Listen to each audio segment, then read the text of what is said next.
Demain, Anna, si tu partais vivre au Moyen-Orient, tu irais où? Je suis sûre que je ne serais pas à l'aise dans cette robe dans aucun des différents pays du Moyen-Orient qui ont été déstabilisés. Tu n'es pas vraiment en train de mettre ça sur le dos des Blancs. Écoute, C'est ça? Tu mets l'islam sur le dos des Blancs? je ne mets pas l'islam sur le dos des Blancs. Mais ce que tu dis, c'est quand même qu'on déstabilise. C'est pour ça que tu ne peux pas porter ça. Pourquoi tu ne pouvais pas porter cette robe? Pourquoi tu ne pouvais pas? Tu veux que je parle du djihadisme et de l'islam, mais en fait, Pourquoi tu n'écoutes pas? Pourquoi tu ne veux pas? Anna Kasparian vient de se faire ridiculiser par Bill Maher. Regardez si vous écoutez un podcast. La vérité ne me met jamais mal à l'aise. Elle ne fait que m'exalter. Je veux dire, Peu importe de quel côté elle se trouve, tu sais. oui, Tu veux parler un peu de Shihan? tu veux t'exalter. En ce moment, je peux t'exalter. Je sais que tu diras génocide, mais tu ignores ce que ce mot signifie. C'est comme si tu ne comprenais pas le sens des mots. Je suis arménienne, je sais ce que ce mot veut dire.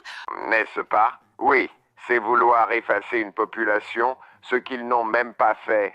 Je veux dire, ils ont mené une guerre dans laquelle ils ont été attaqués, ce que tout le monde a le droit de faire. D'ailleurs, laissez-moi juste dire que s'ils faisaient vraiment ça, s'ils s'en prenaient littéralement à Hamas, ce serait légitime. C'est tout à fait légitime, mais ce n'est pas ce qui se passe. Hamas se cache dans des tunnels sous les hôpitaux. Tu ne peux pas entrer.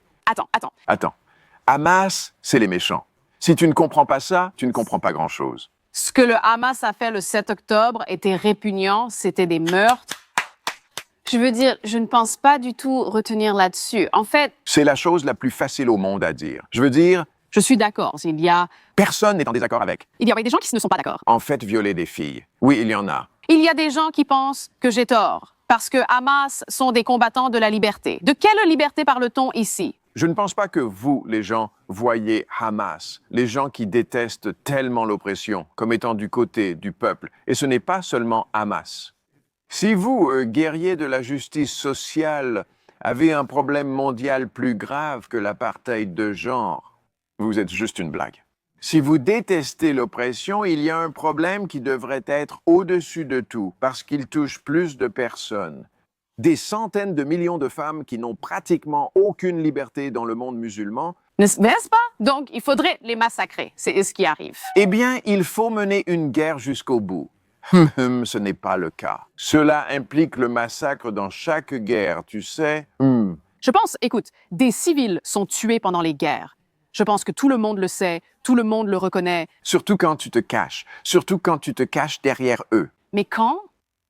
83% selon les propres données de Tsahal. Et cela a d'ailleurs été rapporté. Je consulte les médias israéliens sur ce sujet, pas les Américains, car ils sont bien plus honnêtes que les nôtres. Donc, lorsque les propres données de Tsahal indiquent que 83% des personnes qu'ils ont tuées sont des civils, parce qu'ils se cachent derrière eux.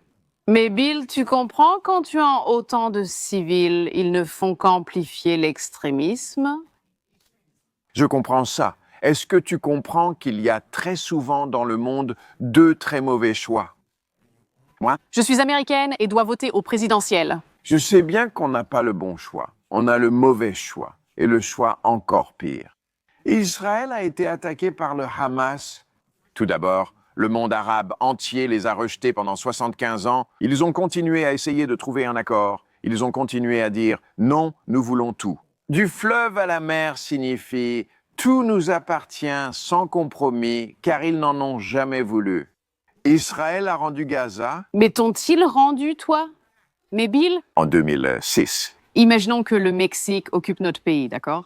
Et vous avez un tas de gens qui occupent notre terre et ensuite ils décident de votre? Et ils n'étaient pas occupés. Laissez-moi finir. Imaginons que le Mexique parte mais garde le contrôle de l'électricité, des importations et exportations. Parce qu'ils attaquaient. Nous allons tondre la pelouse et, comme ça, décider au hasard que nous allons massacrer des gens parce qu'ils auraient, soi-disant, lancé des pierres.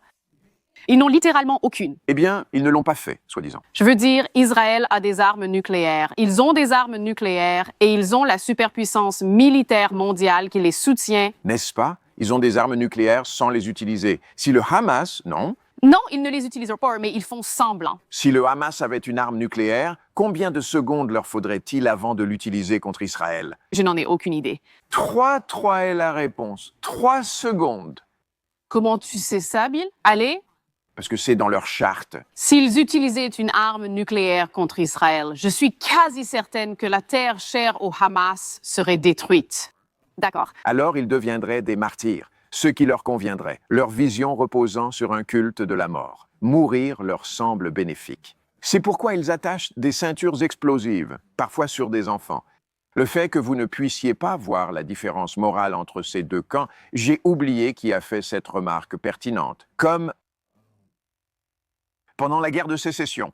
Beaucoup de gens diraient, surtout dans le Sud, que Sherman n'avait pas besoin de brûler Atlanta aussi violemment qu'il l'a fait. Je veux dire, nous avons été plutôt brutaux. Mais diriez-vous aussi alors, eh bien, on ne sait pas qui étaient les gentils dans cette guerre? Non, je pense que c'était le Nord. Je pense qu'ils ont commis l'atrocité à Atlanta. Oui, c'est vrai. Ils ont brûlé alors qu'ils n'auraient pas dû. Et ils ont été très durs avec le Sud, mais ils restaient les gentils. Ils se battaient contre l'esclavage comme Israël se bat pour survivre. Et aussi, vous savez, ils sont la ligne de front dans le monde occidental. Je ne suis absolument pas d'accord avec toi sur ce point. Je pense qu'une grande partie des problèmes que nous avons au Moyen-Orient est due à la facilitation de cette expansion. C'est une politique expansionniste. Si Israël n'essayait pas de continuer à s'étendre au Moyen-Orient, je ne pense pas qu'ils auraient à faire face à l'hostilité et aux ennemis auxquels ils sont confrontés. On ne leur a jamais demandé, ils n'ont jamais essayé de s'étendre. Ils annexent actuellement la Cisjordanie, ainsi que le sud du Liban et la Syrie, ce qu'ils ont déjà réussi. Ce sont tous des endroits d'où ils ont été attaqués lorsqu'ils sont devenus un pays en 1947. Ils ont dit, d'accord, nous accepterons la moitié du territoire. Ils avaient autant de droits sur cette terre que n'importe qui. Présence ininterrompue depuis 1000 avant Jésus-Christ, époque où le roi David a dû tuer. Je ne m'en soucie pas du tout. D'accord, mais c'est pertinent pour les gens, c'est pertinent. Tu ne peux pas exterminer des innocents sous prétexte que tu vivais là il y a des siècles. Ils les traitent de colonisateurs, mais ils ne colonisent pas. Ils s'étendent et annexent des terres. C'est ce que font les colonisateurs. Tout d'abord, encore une fois, ils étaient prêts à accepter la moitié du gâteau. Ensuite, ils ont été attaqués en 19. Excusez-moi. C'est plus compliqué, mais ce n'est pas grave. Eh bien, je ne sais pas si tu connais l'histoire. Je m'en sors vraiment bien. Raconte-moi vraiment la guerre. Alors, Par exemple, quand ont-ils été attaqués? en 1967, quand cela est arrivé. La première fois? Non, ce n'était pas la première fois. Mais quand vous dites qu'ils ont offert des terres aux Palestiniens, des terres qui leur appartenaient à l'origine, Elles n'appartenaient pas uniquement à... le principe de la solution à deux États était « on vous donne ce territoire si vous promettez de rester non militarisé. Sans armée, il n'y a pas de pays. » Vous n'avez pas de pays sans armée. Vous n'avez pas de pays sans frontières, n'est-ce pas? Sans armée, vous ne pouvez pas défendre vos frontières. Donc, si je participais à ces négociations avec les Israéliens, je dirais « écoutez, je respecte le territoire que vous proposez. Cependant, nous devons nous militariser, nous devons protéger nos frontières. Pour moi, c'est très important. Mais ce n'est plus jamais pour cela qu'ils l'ont utilisé. Ils ont rendu Gaza en 2005. Ils auraient pu choisir... Ils n'ont pas rendu Gaza en 2005, ils l'ont quitté, mais gardent un contrôle total sur le territoire. car ils étaient encore attaqués. Excusez-moi, laissez-moi finir une seconde. Allez-y, allez-y. Ils auraient pu transformer Gaza en un État qui ressemblerait beaucoup plus, je ne sais pas, à Dubaï ou quelque chose comme ça. S'ils l'avaient voulu, ils ne l'ont pas fait. Le Hamas a pris le contrôle tout de suite. Ils n'ont jamais organisé d'élection après ça. Il y en a eu. T'as entendu parler de ça. Tu as raison à propos des élections. C'est une mafia terroriste. Leur propre population est terrorisée par eux. Ils ne les aiment pas. Tout ce qu'ils ont fait, c'est importer des armes d'Iran, construire des tunnels et les utiliser pour mener cette guerre contre Israël. Ils ne l'ont jamais utilisé, donc bien sûr, Israël va être sur la défensive. Leur problème est de ne pas avoir été assez sur la défensive, d'où le 7 octobre. Donc, tu fais de bons arguments. Je vais en concéder certains, mais pas tous. Mais je ne comprends même pas pourquoi tu veux parler de ça. C'est ce que je veux. Je veux que les Palestiniens vivent sur leur propre territoire. Je veux qu'ils puissent se gouverner eux-mêmes. Je souhaite la paix et la sécurité pour les Israéliens. Alors arrêtez de les attaquer. Alla vont på sila bing att stege tant qu'ils font ce qu'ils sont en train d'attaquer. Ils le font en représailles parce qu'ils ont été attaqués. Bien sûr que oui, ils ont été attaqués. Ils étaient encerclés. Liban. Pourquoi y sont-ils? Parce que le Hezbollah attaquait depuis là-bas. Oui, en réponse à ce qu'ils font à Gaza. Oui. Eh bien, avant cela, ils ont eu 4 guerres. Il y a eu ce moment où ils tentaient d'annexer des terres du sud du Liban qu'ils attaquaient. Ils n'essayaient pas d'annexer des terres. Ils essayaient de mettre une frontière entre le pays qui les attaquait continuellement. Si c'était le cas, si le Canada nous attaquait, on voudrait sûrement une frontière entre le Maine et le Canada. Je ne pense pas que tu aurais... Mais en construisant cette frontière, nous ne prendrions pas un petit bout du sud du Canada. En oubliant cette information, Non, ce n'est pas TikTok.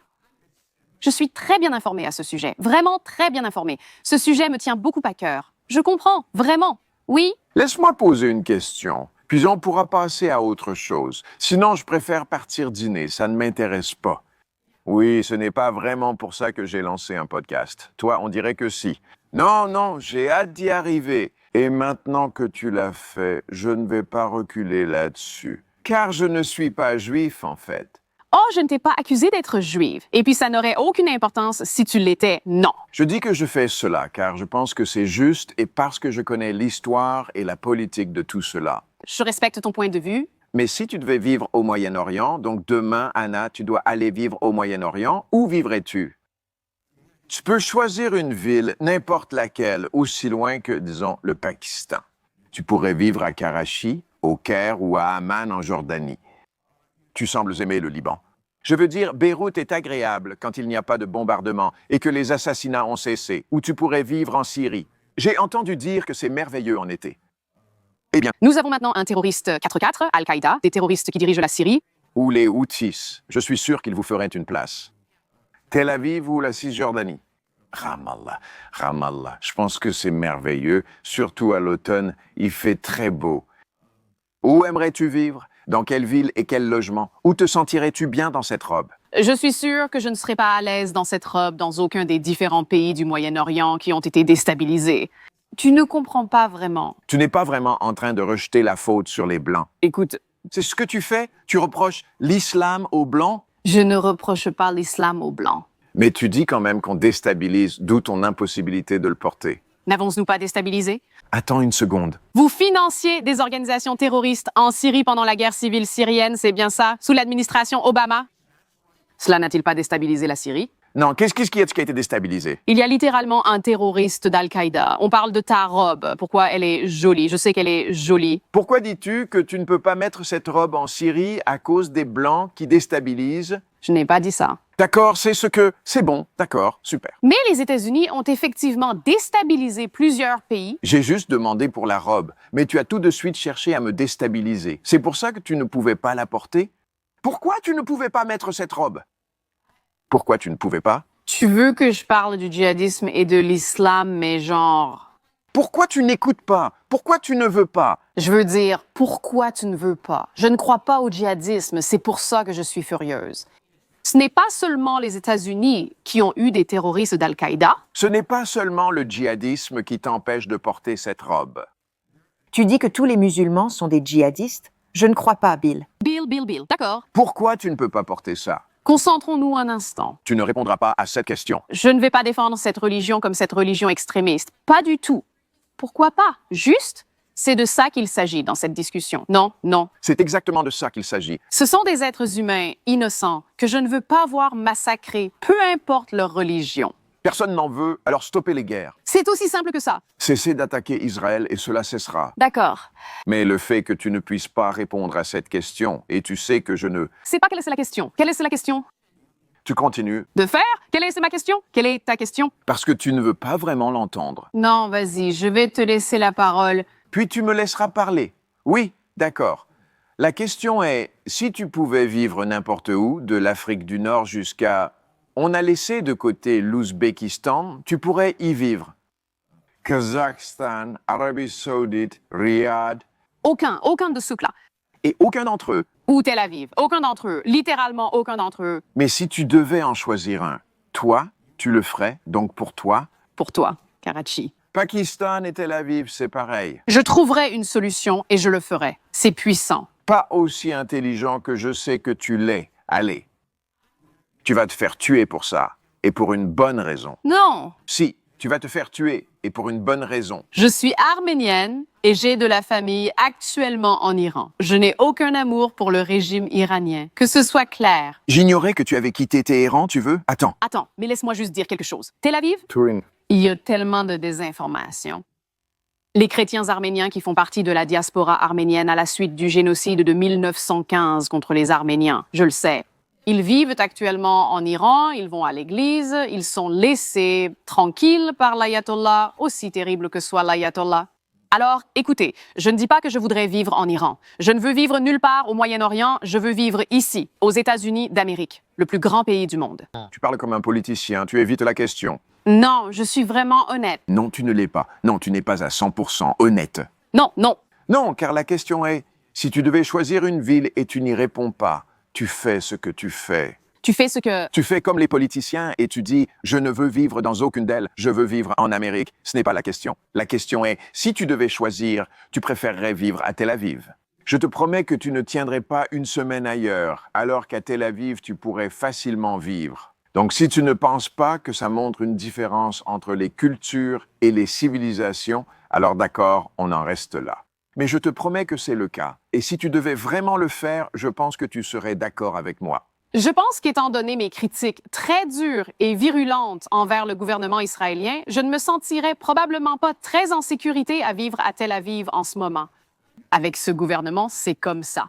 Tout d'abord, ils ont la liberté d'expression là-bas, donc ce ne serait pas un problème. Mais c'est un point secondaire dont nous ne parlons pas vraiment. Disons simplement une femme ordinaire de votre entourage, pas vous avec votre façon de parler véhémente. Je pense qu'une femme de mon âge, ayant grandi en Occident, serait sans doute plus à l'aise à Tel Aviv. Je l'admets, wow, d'accord. C'est peut-être l'un de mes extraits préférés à ce sujet. C'est peut-être l'un de mes extraits préférés quand il s'agit de ce sujet. Bill Maher pose ici la question parfaite à Anna Kasparian. Où préféreriez-vous vivre, mademoiselle? Votre robe semble un peu trop posée pour le Liban ou pour Gaza. Je doute qu'ils aiment votre tenue. Vous montrez vos épaules et peut-être aussi vos genoux, ainsi que le haut de vos cuisses. Ça ne passerait probablement pas bien dans un pays musulman comme l'Irak ou l'Iran. Tu ne tiendrais sans doute pas longtemps là-bas. Elle évite la question, elle essaie clairement d'y échapper parce que c'est une vérité inconfortable. Et le summum, c'est qu'elle essaie, comme beaucoup de gauchistes, de rejeter la faute sur l'Occident. C'est la faute de l'Occident si le monde islamique est dans un état aussi terrible aujourd'hui qu'ils n'ont aucun droit pour les femmes. Non, ce n'est pas du tout vrai, c'est même tout le contraire, les seuls droits que les femmes ont. La seule modernisation qui se produit actuellement dans le monde islamique est due à l'interaction avec l'Occident. C'est parce qu'ils ont dû affronter ces idées de front et qu'ils ont dû faire face à cela. Une autre chose, je pense que Anna Kasparian souffre clairement du syndrome de dérangement envers Israël, non? Elle est censée faire partie de ce réseau TUT, un réseau qui est censé parler de l'Amérique, des intérêts américains et de tout le reste. Et la moitié du temps, ils parlent d'Israël. Allez sur leur page YouTube, regardez toutes leurs vidéos. Vous verrez qu'au moins la moitié des vidéos concernent Israël, ce qui est un peu étrange. Désolé, mais parler surtout d'Israël alors que vous êtes censé traiter de politique américaine, c'est étrange. Peut-être que vous n'avez pas les intérêts de l'Amérique à cœur, peut-être que vous mettez simplement Israël en premier. Dans l'autre sens, comme le dit Matt Walsh, vous savez, ces gens qui se disent America First passent souvent beaucoup de temps à parler d'Israël. En réalité, ils sont plutôt Israël d'abord, dans le sens où tout ce qu'ils font, c'est s'obséder sur cet unique État juif. Excellent travail de Bill Maher et j'espère qu'il aura l'occasion de remettre davantage de ces idiots à leur place. Merci d'avoir regardé, à la prochaine vidéo. Si vous croyez en ce que nous faisons ici chez Jewish Uncensored, envisagez de nous soutenir de plusieurs façons. Vous pouvez nous soutenir financièrement en allant sur buymeacoffee.com/Jewish Uncensored. Vous pouvez également visiter notre nouvelle boutique de produits dérivés israeluncensored.com où nous venons de sortir plein de nouveaux articles. De plus, pour accéder à du contenu exclusif, vous pouvez aller dans l'onglet Adhésion de cette chaîne et nous rejoindre là-bas. Et enfin, vous pouvez partager cette vidéo avec votre famille et vos amis afin de diffuser ce message dans le monde entier. Merci beaucoup pour votre soutien.